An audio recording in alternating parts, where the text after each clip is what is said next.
We first met Toto Constant at Carnival in Haiti in 1994, just after he had succeeded in blocking President Clinton's first attempt to restore Aristide to power.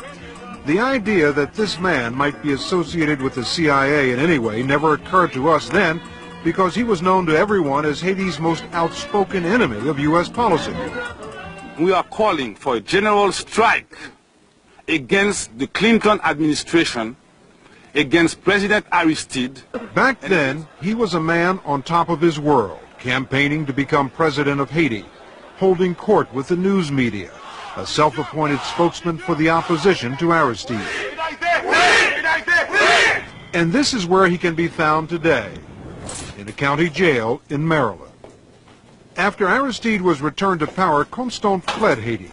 When the U.S. Secretary of State discovered he was in New York, he declared him to be a terrorist leader who must be deported to stand trial for his alleged crimes.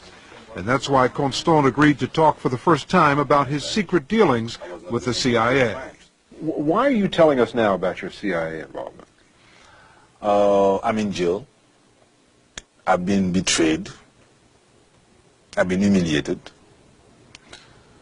And I think it's about time for the world and the American public to know that me, Emmanuel Toto Constant, is not what they are saying. What the U.S. officials are saying about Constant today is not flattering, and there's nothing new about it.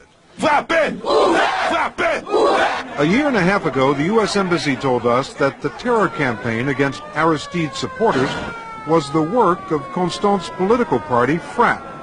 To President Clinton's close ally on Haiti, Senator Tom Harkin, FRAP was an evil that had to be stopped.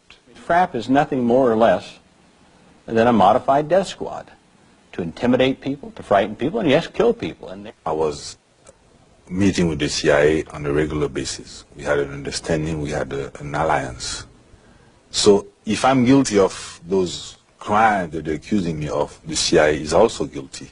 Because they knew what you were doing? Because they knew exactly what I was doing. And I was not doing any human rights violation. Return Aristide as president. But undercover, working as a secret ally of the CIA, whose officers, he says, didn't want Aristide back. But what you're saying is that the White House had one policy and the CIA had another. Exactly. They had their own agenda.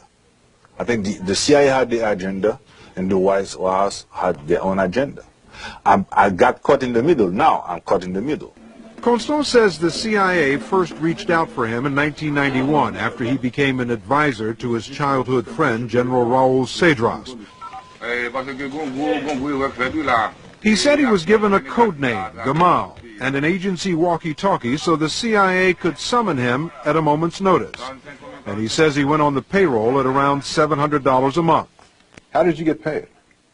U.S. currency, in cash. From the station chief? Yeah, from him.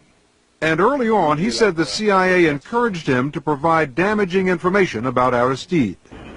On October 3, 1993, President Clinton sent this troop carrier to Haiti with 400 American and Canadian soldiers on board, part of a UN peacekeeping effort scheduled to return Aristide 2 weeks later. There were only about 40 protesters on the docks, but to everyone's surprise, President Clinton ordered the Harlan County to turn back. The CIA and the Pentagon had warned the president that these men posed a threat to American lives. But it turns out that they were all sent there by none other than Toto Constant.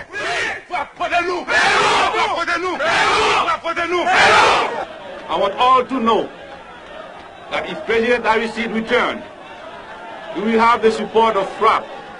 No one failed to notice that it was only these U.S. combat troops that prevented this angry mob of Aristide supporters from attacking Constant.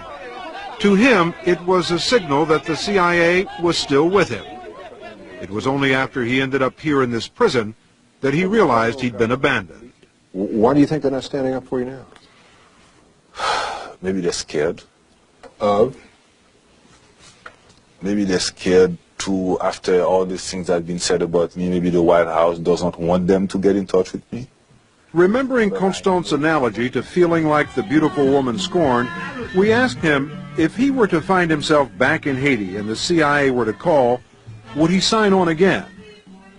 Now I need it on paper. and openly. I would like, instead of being that girl that they go to bed with every night, secretly, this time I want to date. I want everybody to know that